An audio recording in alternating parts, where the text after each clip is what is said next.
2022 displaced 2.5 million people in Bangladesh. These figures underscore the urgency of today's special session.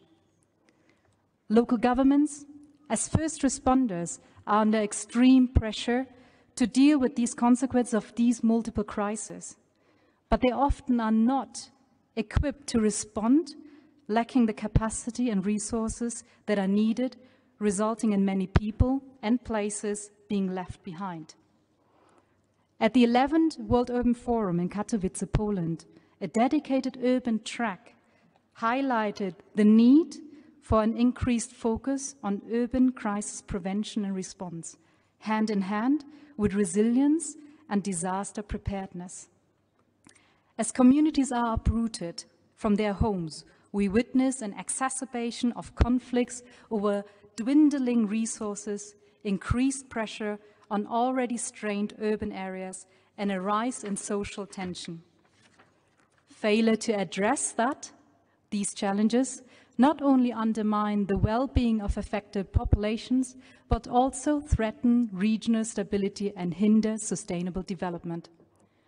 This special session intends to further unpack the links between climate change, migration, and instability, and their impact on cities and human settlements. It will outline the need to build a better understanding of the converging risks that increasingly affect cities with a view to better prepare for and reduce the impacts of shocks. It will also highlight the need for multilateral support that promotes more integrated and localized approaches across climate and migration agendas to on local levels. So, with no further ado, I have the honor to introduce you to the distinguished speakers left and right of me. I start from the right. His Excellency Abul Kalam Abul Momen, Minister of Foreign Affairs of the People's Republic of Bangladesh. Thank you very much. We'll have later, right now, in a bilateral, His Excellency Mayor General Hisham Abdel Ghani Abdulaziz Aman, Minister of Local Development of the Arab Republic of Egypt. I have here to my side Honorable Rohey Low, Mayor of Banjul of the Gambia. And then here, Dr. Nick Simpson, Senior Advisor at the Global Center for Climate Mobility and Africa Lead for the Knowledge and Practice at the Africa Climate Mobility Initiative. And my dear sister Rose. Rose Muluokane, co-founder and coordinator of Slum Dwellers International at the South African Federation of the Urban Poor. Let me give the floor to His Excellency Abdul Kalam Abdul Momen, Minister of Foreign Affairs, for the opening remarks. The floor is yours. Thank you very much. Thank you very much. Assalamu alaikum. Peace be upon you all. Excellencies, distinguished guests, ladies and gentlemen. It's my pleasure to address this esteemed gathering on a pressing issue that demands our collective action, the intersection of climate change and migration crises in urban areas. A country of 170 million people, Bangladesh is one of the worst sufferers of climate change, despite her least contribution to the underlying cause. We have a carbon footprint of less than 0.06 tons per capita against the global average of 4.5 tons. 20% of population live along the coastal areas and risk displacement with rising sea level and other related phenomena. In fact, each year, around 650,000 of our people are uprooted from their sweet homes, from their traditional jobs due to erratic climate changes because of evaporation or global warming and additional salinity and tidal waves.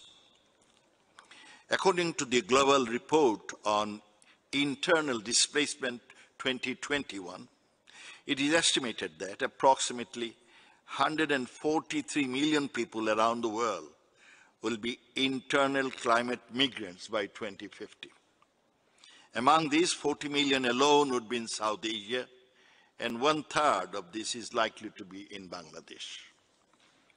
In 2017, Bangladesh ranked 6th among 135 countries that experienced displacement due to disasters and climate change. To make it worse, our coastal city, Cox's Bazar, is hosting 1.2 million forcibly displaced, persecuted Rohingya from Myanmar, including at the cost of environmental and ecological damage. According to the United Nations, our capital Dhaka is one of the fastest growing cities in the world, with an estimated population over 21 million, yet up to 400,000 low-income migrants arrive in Dhaka every year. Some of this migration can be attributed to increased climate-induced phenomena like coastal salinity, global warming, river erosion, and groundwater depletion. The influx of additional migrants is straining existing infrastructure, increasing the demand for housing, and challenging the provision of basic services such as water, sanitation, healthcare in our major metropolitan areas. Against this backdrop, in our newly adopted National Adaptation Plan 2022, we have set a specific objective to develop climate-smart cities along with slums upgradation under the stewardship of our relevant local government institutions. We have also adopted the National Strategy on Internal Displacement Management in 2021 with a view to addressing the different forms of displacement, including climate migration, to context-specific assistance.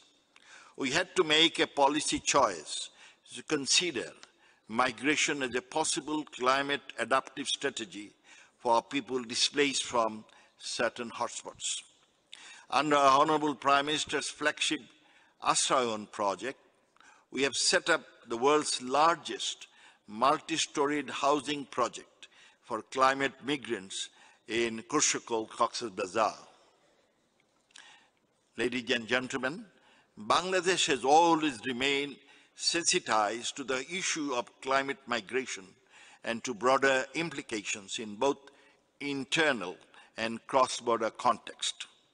We are one of the founding members of the Geneva-based platform for disaster risk reduction that is mandated to deal with the cross-border dimension of human mobility due to climate change.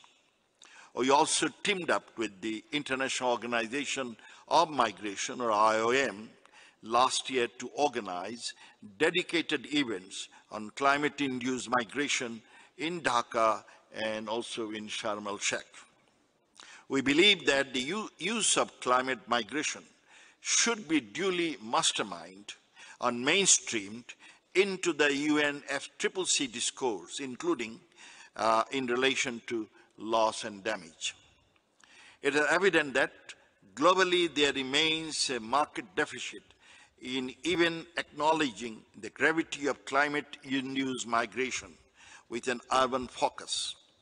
UN Habitat can collaborate with national and local governments to strengthen urban governance, ensure effective implementation of policies, and promote inclusive decision-making processes that prioritize the needs of climate migrants. We also count on UN Habitat to support climate-vulnerable countries to access climate finance and technologies for sustainable urban development and climate adaptation measures. Short of reinventing the wheel, we must prioritize implementing the new urban agenda towards investing in safe and affordable housing, efficient public transport systems, climate-resilient infrastructure, improved healthcare and drainage systems, healthy air quality and public spaces, sound waste management, etc. in affected urban settings. UN Habitat can certainly contribute to its knowledge products and norm-setting exercises towards promoting UN system-wide response to the issue of climate migration and displacement in the developing countries. On our part, Bangladesh will continue to champion the cause of climate migrants, including through the Climate Vulnerable Forum and other relevant international forums. As the champion country of the Global Compact for Safe, Orderly and Regular Migration, GCM, we shall continue to flag the economic, social, security and political risks associated with unmanaged and disorderly climate migration, especially in urban settings. We also commit to engage the Global Center on Adaptation's regional office based in Dhaka, Bangladesh, to understand the scope of human mobility as an adaptive response to climate change.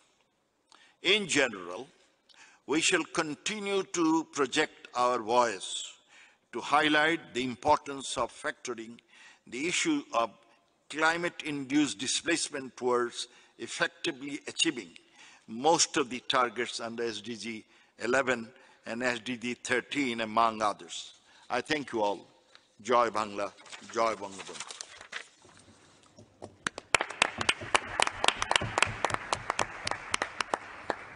Thank you very much, His Excellency Abdul Kalam Abdul Momen. It was a pleasure listening to your opening remarks and understanding the critical momentum that Bangladesh goes through the different climate shocks and how they actually result in the social issues of migration. Thank you very much for setting that scene. Thank you very much. Because I have noticed that our last speaker arrived, a warm welcome to His Excellency Mayor General Hisham Abdel Ghani Abdul Lazaz Amnan, Minister of Local Development. Thank you very much for being with us. Thank you so much. Not yet. So thank you so much. I now hand over for the keynote speech from Nick to set the scene and walk us through. I hope the presentation will work, and I have my colleague Diana to at the LinkedIn. Yeah, perfect. Thank you very much.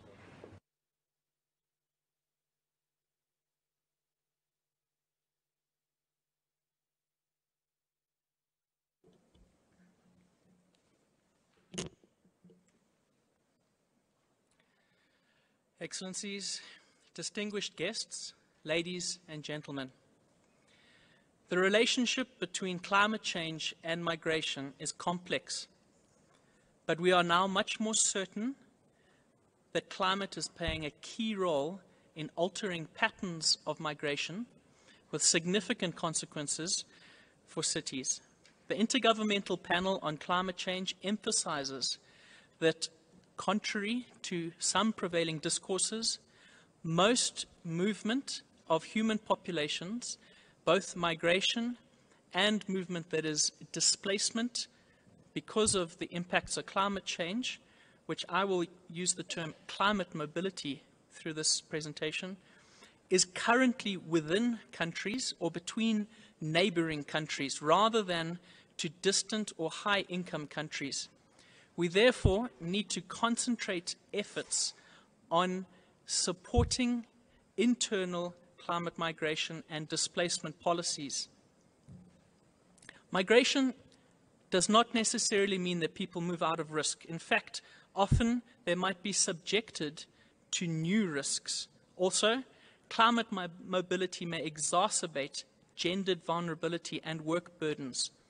So, if unplanned and poorly managed, population shifts could add stress to already fragile places, as we just heard from Bangladesh, potentially heightening tensions around land and water resources. Sudden and large movements affecting cities could undermine planning efforts and social cohesion. And yet, a potentially worse outcome could unfold if people become stranded in hazardous conditions due to poverty, age, disability, gender, or other legal barriers that prevent them from moving out of harm's way. Next slide, please. Globally, and in almost every region of the world, through displacement and involuntary migration from extreme weather events, climate change has generated and perpetuated vulnerability. Climate and weather extremes are increasingly driving displacement in Africa, Asia, North America, Central and South America, with small island states in the Caribbean and South Pacific being disproportionately affected.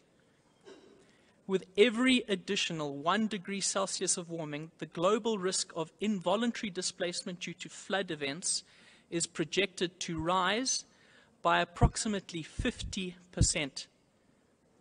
Increases in extreme heat and impacts on crops will affect these movements.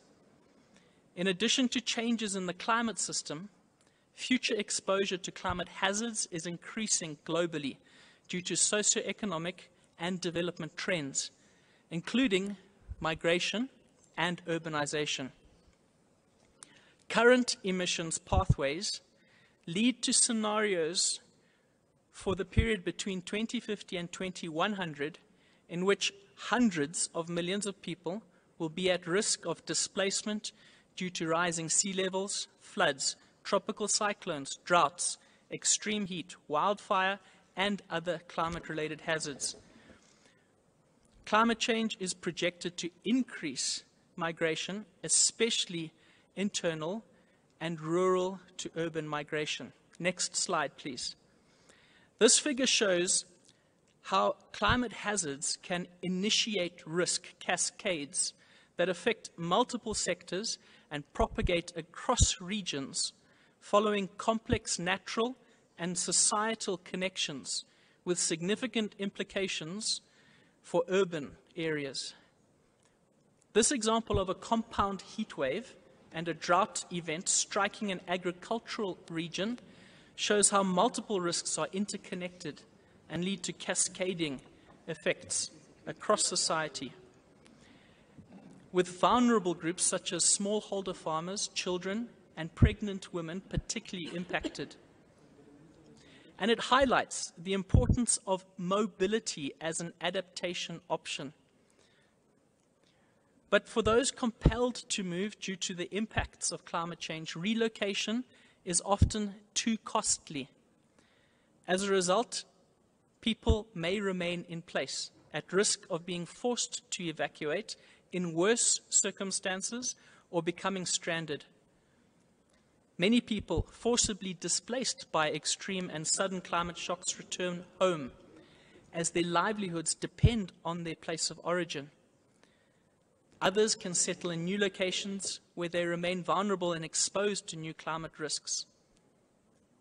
We therefore need urgently adaptation options for migration and climate change that is calibrated to the current urban agenda to support those staying, those moving, and for receiving communities. Next slide, please. When voluntary, safe, and orderly, mobility allows reduction of climate risk. But the feasibility of human movements as a form of adaptation is highly context-specific. There is need to increase support, including climate finance, for those on the move, receiving communities, planned relocations, and for people exposed to climate extremes, but lacking the means to move. Systemic barriers constrain the implementation of adaptation options for vulnerable groups across the world.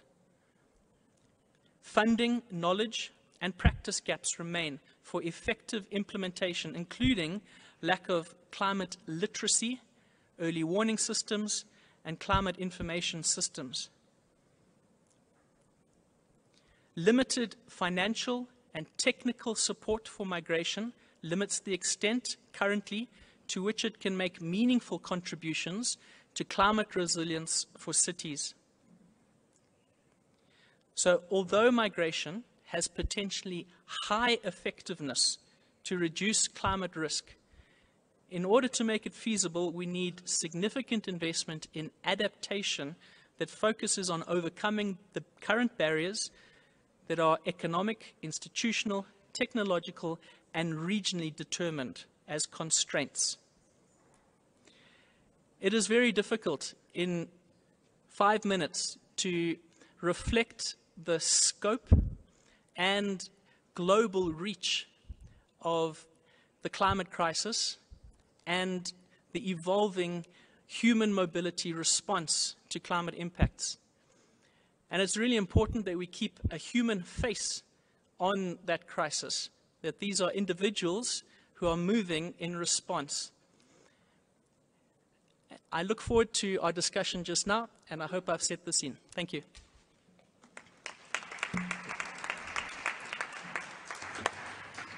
Thank you, Neil, for these very eye-opening words, and I think you set the scene very well, even though it looks very doomed to us, but I think you pronounced why climate adaptation with climate mobility at the heart and at the core is so central. Thank you very much. Apologies. I come over to my dear first panelist, Mayor Rohe Malik Low. The Gambia is an example of a country where migration and climate change are converging crises. Over the last years, thousands of Gambian youth have attempted to migrate to flee climate impacts such as sea level rise or floods, especially for Banjul city being a coastal and a target city. Local governments as first responder are under extreme pressure, we heard that at the beginning, to deal with such consequences of multiple crises. And you are the first female mayor of Banjul. One of your priorities is to ensure that the youth and women of Banjul are empowered and active participants in a democratic process. Can you provide us with an insight on how you respond and your government respond to climate change and migration shocks in your city? Thank you very much. Thank you very much, Madam Moderator. Distinguished invitees, all protocols duly respected and observed. Allow me first to acknowledge the presence of my Honorable Minister, the Minister of Local Government and Lands, Honorable Abasanyang, who is here with us.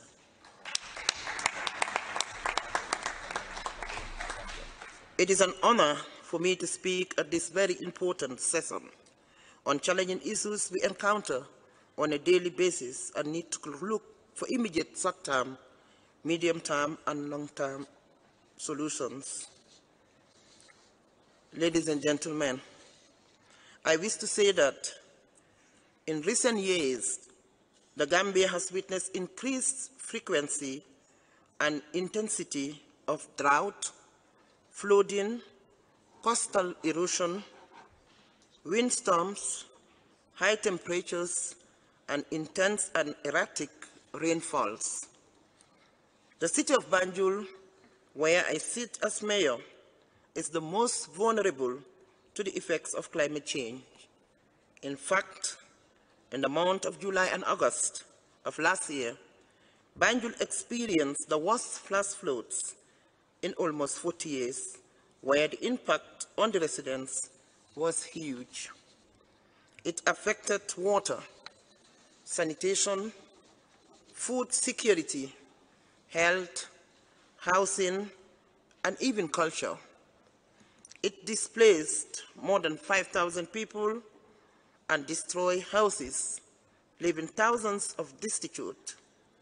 Extreme weather has also damaged infrastructure, such as roads, especially market roads, making it hard for farmers to take their food produce to markets.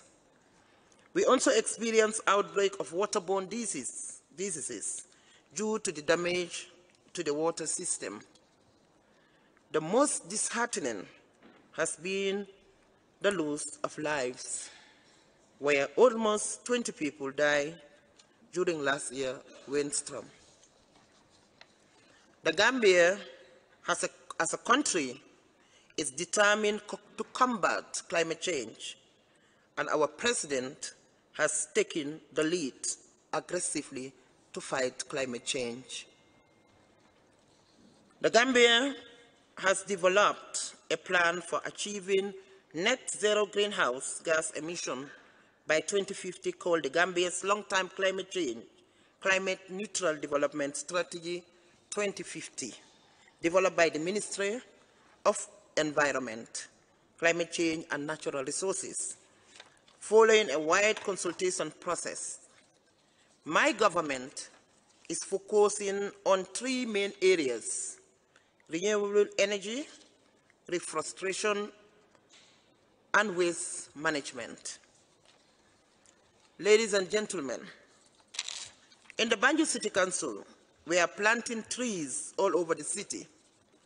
This is an ongoing process, and we will not stop. We are also working in partnership with the city of Astro in Belgium, planting trees around the coastal area of the city of Banjul. I think it is important to inform the Assembly here that Banjul is on the sea level. We are now moving to ensure each person in a family should plant and own a tree. The motivational factor here is that we are telling them to plant food trees that will serve as food, and the extra fruits can be sold, and this can generate extra income for the family. We're also doing some work on waste management, but the city is experiencing challenges with resources in managing the waste and needs support in order to support government effort in fighting climate change through waste management. And I'm confident, being here with the Honorable Minister from Egypt, I'm sure our problem will be half solved. We also experiencing food insecurity due to changes in weather patterns because of change in rain patterns, and this has greatly affected food productivity coupled with inflation. The food prices are almost at ceiling level. This has impacted negatively the standard of living of the population. At the city level, ladies and gentlemen, we are trying to get everyone to understand the issues and get involved. Therefore, there are lots of activities on sensitization and awareness rising on climate change and resilience in order to leave no one behind. The youths and women are engaged and are getting very interested in the climate activities. Youths have a program called 1 Million Trees, which started in Banjul, and now it is rolling all over to the entire country. In the Gambia, migration is an urgent issue, social issue. In 2020, the Gambia government launched the National Migration Policy, which addressed internal migration, labor migration, diaspora migration, and refugees. The Gambia maintains one of the highest shares of migration per capita in the ECOWAS region. Refugees fleeing wars in Liberia, Mali, Sierra Leone, and Cote d'Ivoire have all come to reside in Banjul, coming up to cover 10,000 refugees. We're embarking on creating more economic opportunities for these young people. Youth empowerment includes job-oriented skills, entrepreneurship training, and self-employment. support as well as job creation. One of the issues that preoccupy us in the city of Banjul is the issue of human trafficking of young Gambian women for domestic work in the Arab states. We are of the opinion that if we empower them, they will be able to generate revenue and stay in the country. The high number of migrants, coupled with the effects of climate change we're experiencing in Banjul, is putting a lot of pressure on the city for service delivery, which the city did not take into account during planning. Food insecurity due to flooding or drought causes food shortages, and therefore demand and supply comes to play, causing prices to increase. Migrants fall under the vulnerable group and cannot afford high cost of living. Therefore, the consequences has increased banditry and other social ills. Concerning instability, Madam Moderator, as we all know, the Gambia is relatively stable now as we have moved to smooth democratical transition following the 2021 general elections. We are happy that our electoral crisis that appear poised to degenerate into civil strife was averted. However, the economic dividends expected in a functional democracy are yet to be achieved. Nevertheless, the expectations are high.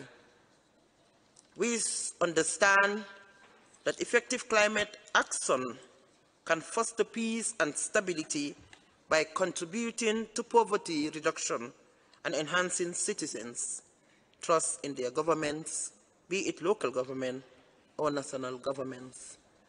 On behalf of the people of Banjul, and by extension, the citizens of the Gambia, I want to thank you all.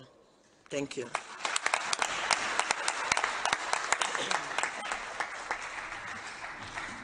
Thank you very much, Mayor Roy Maliklo. Your government and your leadership has a lot to shoulder to cover for the needs of the youth, but also to cover for the ever-changing problem from increased climate impact and migration and the influx, as you said, from the ECOWAS region to your city. And kudos to you for having a strategy at hand that engages citizens in the way, as you mentioned. Thank you very much.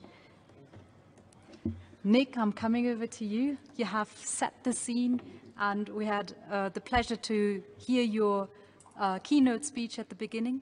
You're wearing actually two hats. So as Senior Advisor and Knowledge Practice Lead for two organizations that are dedicated to address climate mobility. You work right in the intersection of both crises, climate change and migration. In your research as IPCC author, which you're also projected to us at the beginning, you have focused on the human response to climate change and climate-resilient development paths, especially for Africa. Can you describe the most challenging part of addressing climate-induced migration and displacement in Africa? Thank you so much. Thank you. I will be reflecting on some of the findings that are in the Africa Climate Mobility Initiative's report, the African Shifts report, that is built on three key tenets for action that can guide African policymakers and stakeholders, as well as their international partners, to address climate mobility, which is both climate migration as well as displacement in response to the impacts of climate change, and build resilience on the continent. If unplanned, we've already heard, population shifts could add stress to already fragile areas. We also don't want involuntary immobility, a situation where people are stuck in place.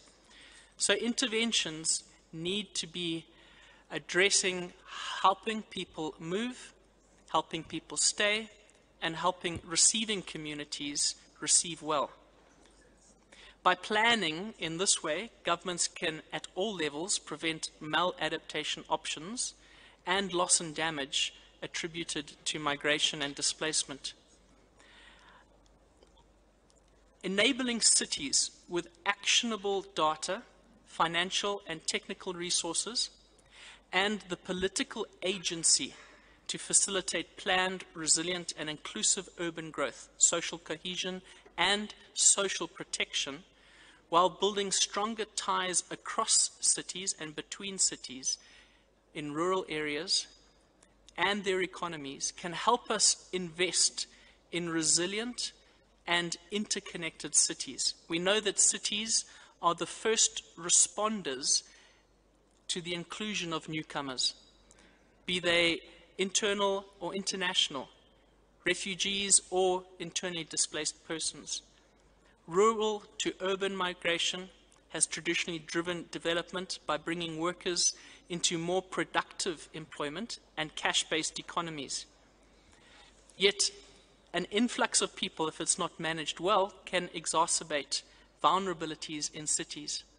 And we know that in many cases, people travel with their vulnerability and land in spaces within cities where, for example, in the case of informal settlements, they may be further exposed to climate impacts at their site of location.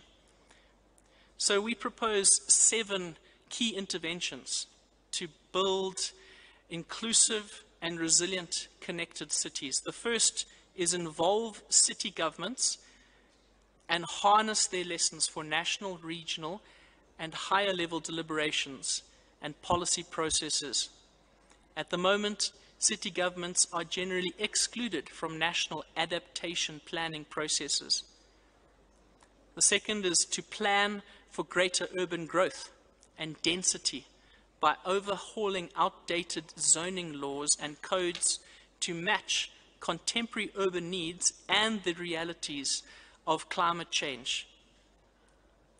The third is to ensure natural and built environment planning and regulatory practices are transparent and led by subnational city governments, allowing for more context-appropriate plans, practices, as well as greater and closer oversight to implementation.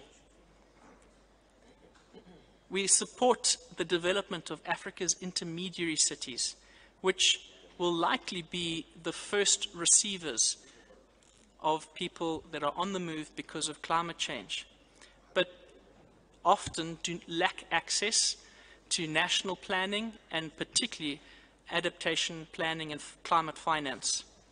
We need to support secondary and tertiary sized cities, as many in the ACMI, Africa Climate Mobility Initiative's projections might show population changes of an increase of 20% or even a decrease of 20% because of the impacts of climate change. That kind of percentage shift is particularly challenging for smaller cities, let alone large and well-resourced cities. I'll stop there. Thank you.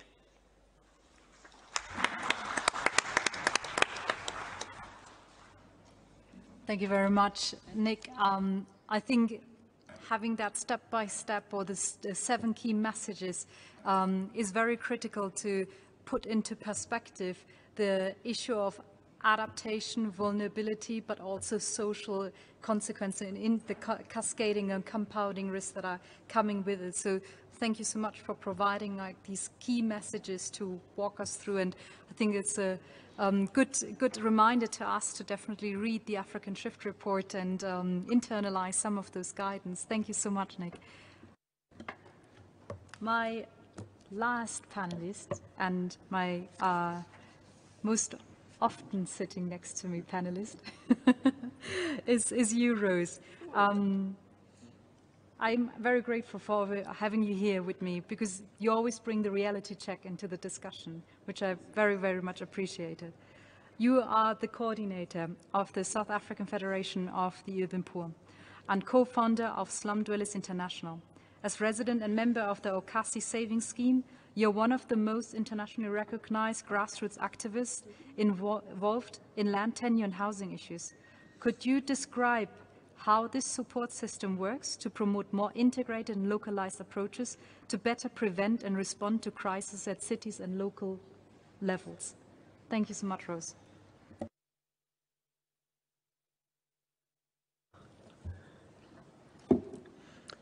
Thank you, Madam Moderator. All protocol observed. That's how it is said. Thank you. The world have changed. We are all stressed. We started nicely as government, taking care of our people. But now the world have shown us that if we are not prepared, we will suffer the consequences of non-preparedness. Poor planning causes vulnerability to the people. Today, in this assembly, everyone is talking about climate change. And I can feel that everyone is stressed. How are we going to address this difficult situation? Not only climate change, human disaster and natural disasters that are affecting every one of us. In the past, our government always say we have to do it for them. Housing for them, infrastructure for them. But for now, we have to do it for all of us. Meaning that when we started to organize ourselves through Sheikh Dwellers International, we were preparing ourselves for the worst situation, because we were aiming at saying, how do we change our own lives if no one is taking care of us? We organized ourselves, empowered ourselves, and the most important tool that made us to be so strong as SDI is data collection, profiling, and enumeration of our own settlements. And then when we want to engage with our local government, regional and national government, using the information that we have collected, most of the time, the doors are closed. We will be having our information, but we won't know where to take our information, how to talk and who to talk to. But now here is an issue on the table: climate change disaster. We are forced now to work together. I've been looking at the sessions that are happening here. There's one session that says building climate resilience for the urban poor. Time has gone to do it for them. This is time for us to work together. When we talk about multilateralism, this new word that is now taking shape in this assembly, meaning that we should work together, not work for them, because this disaster is affecting all of us. In South Africa, we are talking about migration. We are talking about refugees. The whole half of Africa has descended to South Africa. And then you wonder what's happening in my own community, because most of the poor people can't afford to migrate to the cities. They migrate to the informal settlements. They migrate to the townships. And then because the infrastructure for informal settlements and the infrastructure for townships are not well done, you can imagine what is happening. Because now is double the population where I'm staying. And then it is difficult to say, go away. They are our brothers and sisters. But there is no law that allows us to say, if in my community we were 4,000 households and now we are 10,000, how do we deal with this increase of households? That's the problem. How does our communities work with our municipalities? Yes, I'm listening, Mayor. You are also stressed because national government are coming up with policies. Finance is not easy for you to get in order to address our own challenges at the community level. And now this is high time. We are busy empowering each other at the community level. We know how to deal with this. We are resilient to this. As one of my colleagues was saying, when the people are affected, if they have to be moved, where are they going to be taken to? Our people, they are ready to change their own lives. We are saying, why don't you give us security of tenure so that we can know how to address this magnitude of problems that are affecting us as at community level? We are always in these conferences talking about partnership, inclusive, what is it? Inclusiveness. Now we are changing, multilateral. Nice words. How do we implement them on the ground?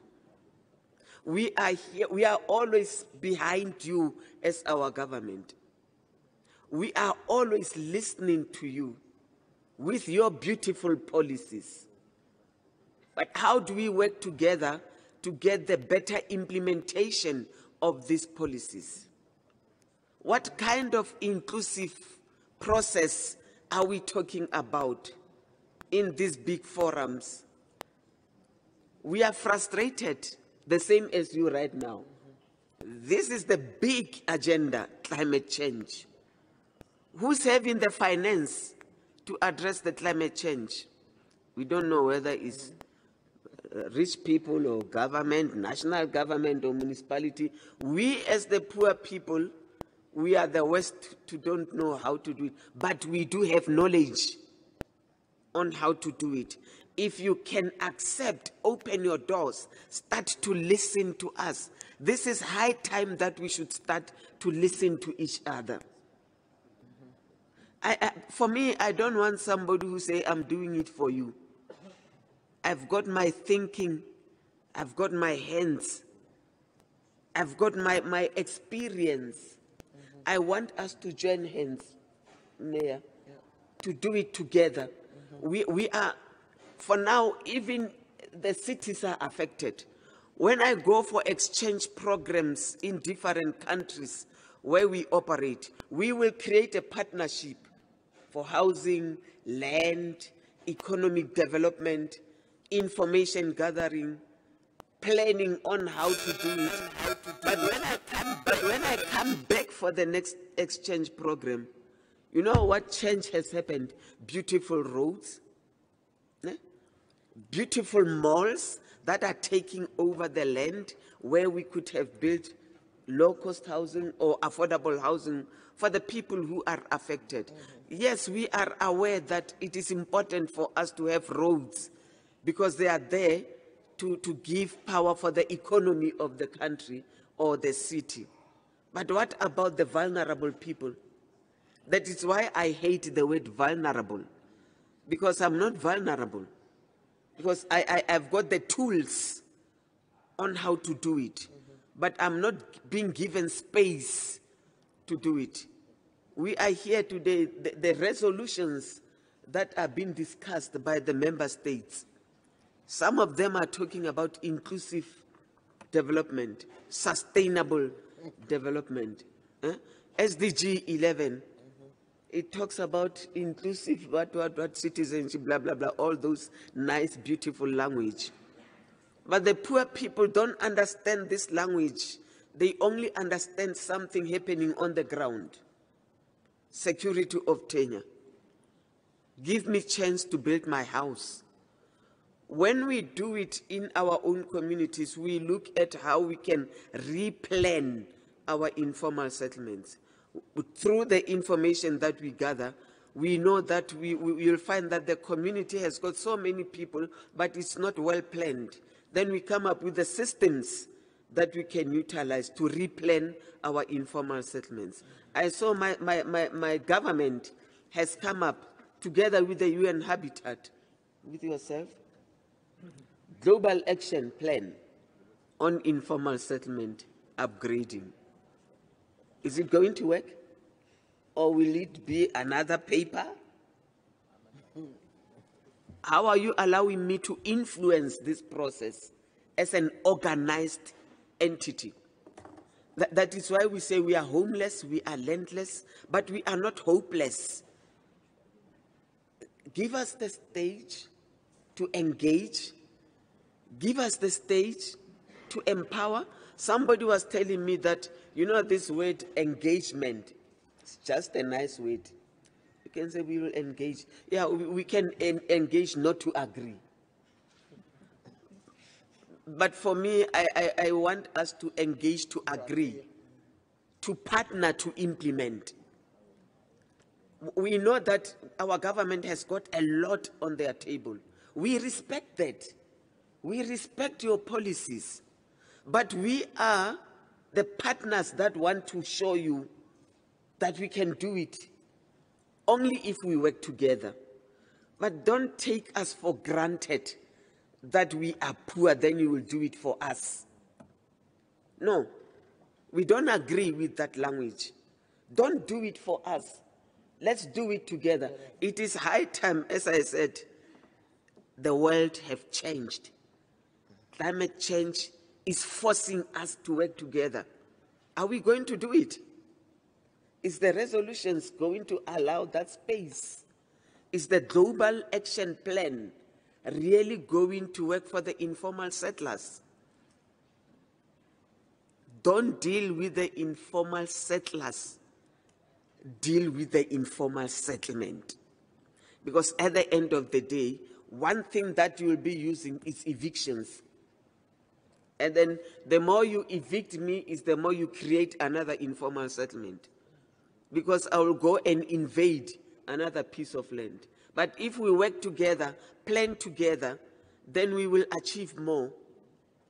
Waste management disaster.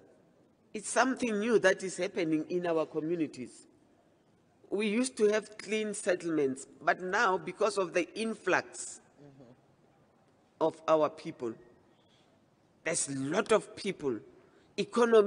Informal economy is growing, and hence we can't handle our waste management process.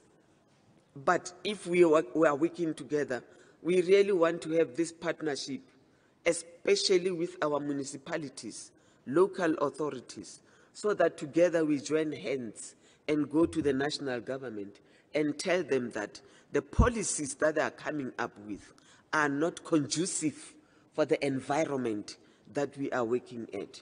We need financial assistance to make sure that we achieve the better development for all. We need technical assistance whereby all those who've got the knowledge of formalizing the things. Now they say we are driving the digital life. Some of us don't even know how to use the cell phone, and then you want me to attend a visual meeting. The COVID-19 pandemic has created another style of us not seeing each other, but talking to each other through telephones. And then when we do that, when you finish talking to me, you forget about me. But when we change again, COVID is gone. So let the visual also go. Let's work together face to face so that when we bring out the issues, the ideas, we challenge each other to agree. We fight each other to agree. We disagree to agree. But if we don't do that, you will always take poor people as a token for discussion. You will always take poor people as an agenda for discussion. When I attended the first governing council here in Nairobi in 2000, if I'm not wrong, I said to the member states, I'm not an agenda for discussion.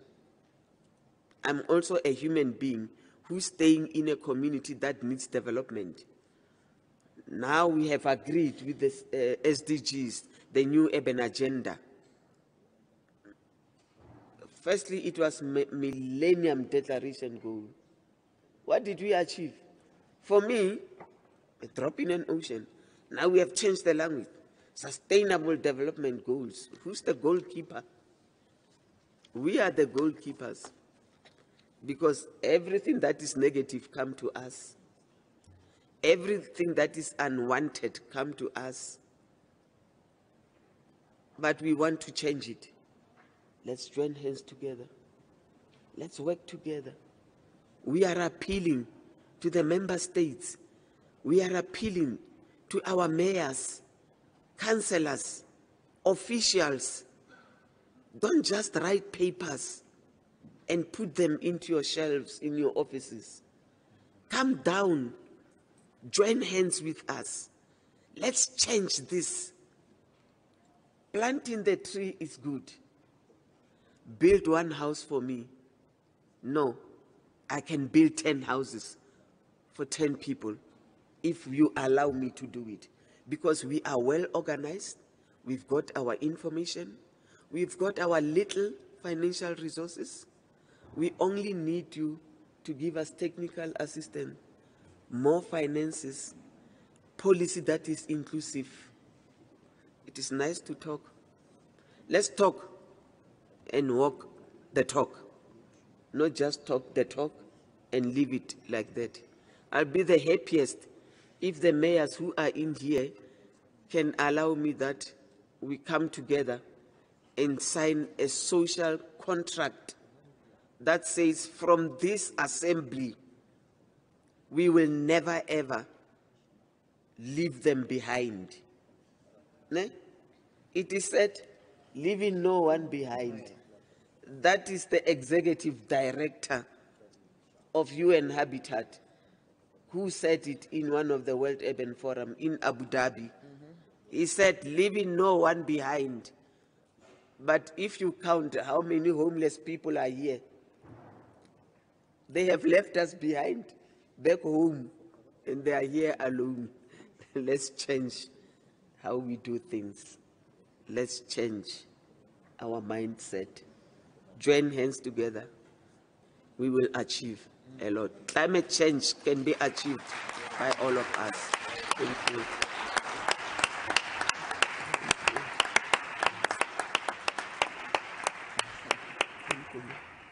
It is always difficult to follow after you, and I keep on saying that with every event we have together, because you are such an eye-opener. You are such a reality check. And if you're saying that you've been preaching this since 2000 in the first governing council, then we have to yet listen carefully. And we have to do it today and have to not waste a single moment. Thank you very much for your remarks, Rose. Thank you. I wish I had more time at hand for this session. It is so engaging. I would love to have follow-up questions and actually a more interactive dialogue with these excellent speakers. And I really, really invite you all after this event to reach out to those speakers, ask questions, maybe come up with ideas, engage, share hands, whatever it needs to be to bring this agenda further forward to member states, to resolutions, institutionalizing partnerships, as Rose and many of the speakers today have mentioned it. A big round of applause for all the panelists and speakers before we go to the closing remarks.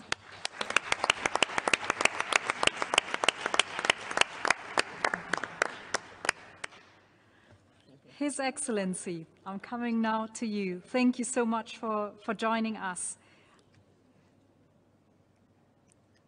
Major General Hisham Abdelghani Abdul Laziz Amna, Minister of Local Development of the Arab Republic of Egypt. I give you the floor for the closing remarks. Thank you very much. المنصة الكريمة السيدات والسادة الحضور. Honorable members on the dais, ladies and gentlemen. تابعت باهتمام كل الكلمات القيمة اللي أنا سمعتها وأود أن أعرب عن تفهمي لكل ما سمعت وسعادتي به. I have followed with great attention. All what has been said was so important, and I express my understanding and respect to all what has been stated in this hall. فقد أضحى التغير المناخي حقيقة واقعة لا نتحدث عنها ولكن نعيشها. Climate change has become a reality that we are not talking about, but we are living in it. ولتحدي المناخ آثار عديدة، وأركز الآن على تأثيرها في دفع الملايين من النازحين بحثاً عن الرزق ولأسباب مختلفة.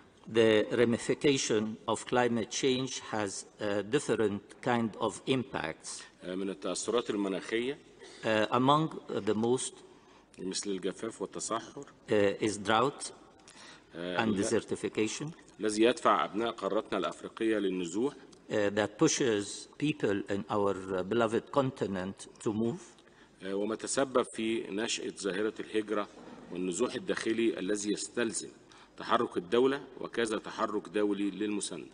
The impact on our population has caused damage that brought our people to displace and to move in a way that requires national interventions as well as international interventions. لمساندة ودعم دول وحكومات القارة لمواجهة هذه التحديات. So that to support our people, our communities and our countries.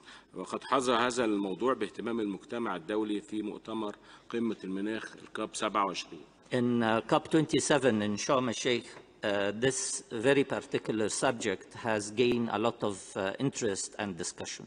بمدينة شرم الشيخ. تمام فهم. ولعل إنشاء صندوق الخسائر والأضرار ما يسهم في مواجهة هذا الخطر. And the most important is the establishment of the damage fund in Sharm el-Sheikh. على أن تلتزم Loss الجهات and damage fund in Sharm el-Sheikh. على أن تلتزم الجهات الدولية بمسؤوليتها تجاه هذا الصندوق. And I'm sure that the international community will bear their responsibilities to further support the fund.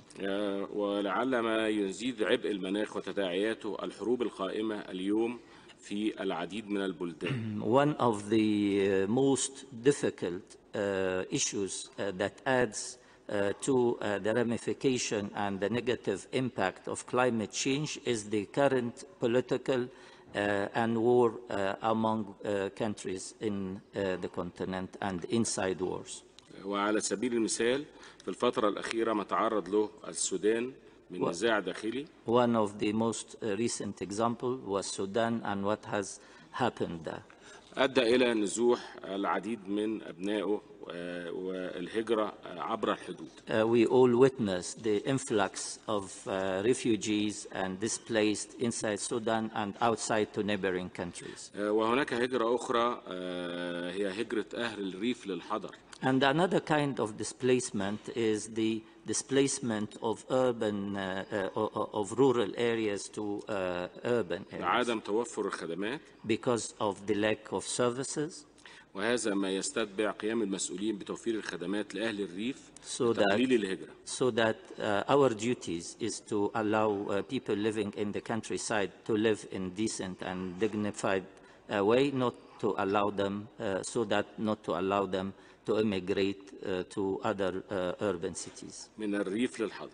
From rural to urban areas. ولمصر تجربة رائدة بل فريدة على العالم. Egypt has a very important initiative that is in full conformity and it fill in the world standards and it is very unique. وهي مبادرة أطلقها رئيس الجمهورية مبادرة حياة كريمة. And it is the initiative that has been sponsored by the president himself and launched in Egypt called Decent Life. وهي خاصة بتقديم خدمات في كافة المجالات من خلال مشروعات قوية تقدم لأهل المناطق الريفية.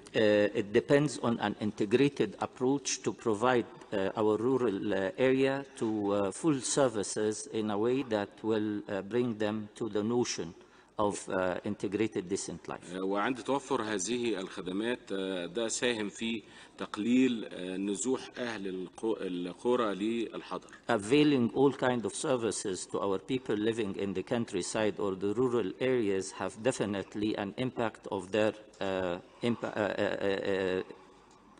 travel to the rural urban areas.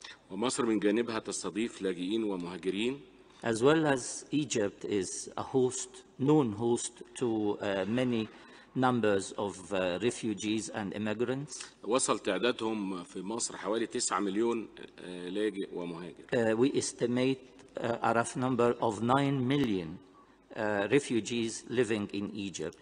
ونزح خلال الفترة السابقة فقط خلال الأسابيع الماضية حوالي 250 ألف لاجئ من السودان. Only in the past few months and weeks, thousands of our Sudanese brothers have immigrated or displaced to join us in Egypt.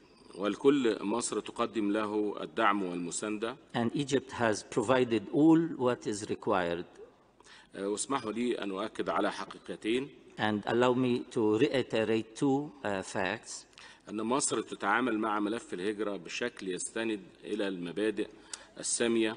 In its dealing with the immigration or its immigration policy, Egypt is standing on a firm, legal and respectable principles. للتكافل وحماية كرامة الإنسان وتوفير المساندة اللازمة. To protect their well-beings and to safeguard their dignity.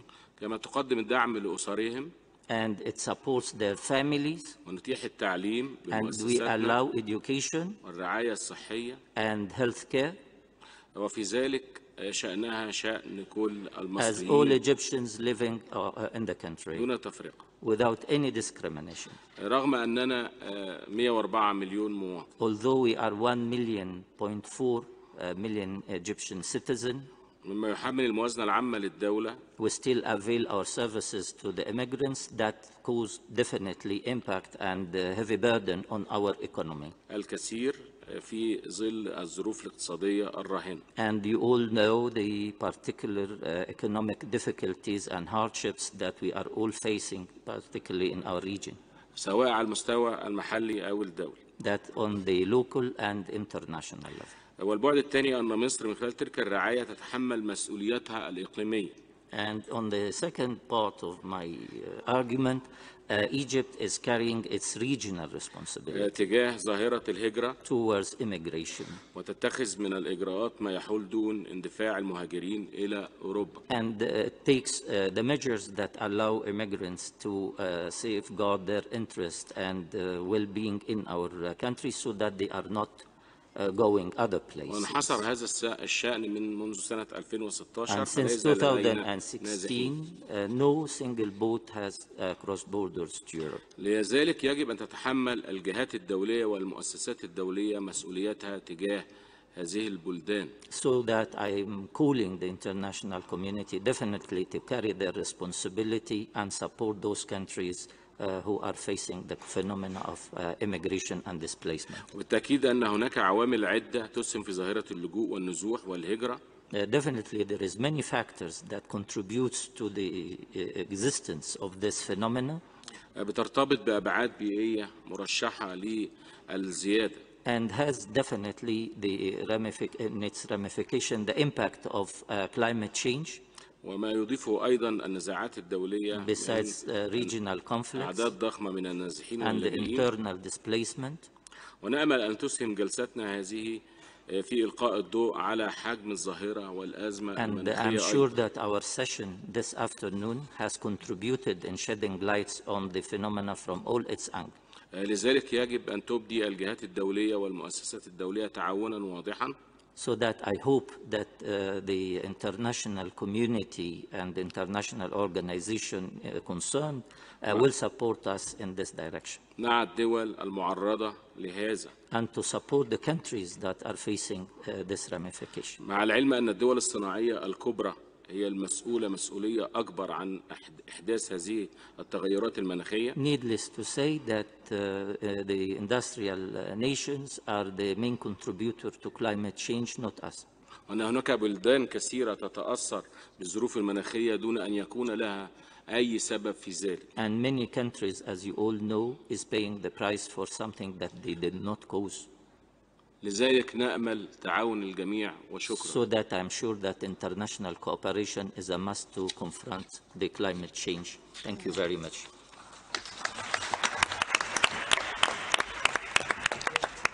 Thank you, Excellency, Mr. Minister, for those closing remarks. Thank you very much. Excellencies, distinguished speakers, delegates, esteemed guests, ladies and gentlemen. The impact of climate change knows no borders, and its consequences are felt in every corner of the globe. We heard that today. We heard that it is especially in urban areas where the convergence of climate-induced migration and compounds into crisis. The issue at hand is not confined to any specific region. It is a global concern that necessitates collective action. Distinguished delegates, as we gather here today, countless individuals are embarking on a perilous journey in search of safety and a better future for themselves and their families. It is our responsibility to ensure that these journeys are not necessary, that the homes they leave behind are not rendered inhabitable by the effects of climate change. By embracing this challenge as an opportunity for transformative change, we can build resilient, inclusive, really inclusive, and sustainable cities that serve as a beacon of hope for both present and future generations. So let us unite our efforts, as mentioned by our speakers, present the true meaning of inclusive and effective multilateralism, and work together in pursuit of climate justice and sustainable development. By doing so, we can forge a more resilient, equitable, and prosperous future for all. I sincerely thank the distinguished speakers for their critical contribution today, and I thank the audience for being with us. I wish us all a successful second session of the UN Habitat Assembly. Thank you so much.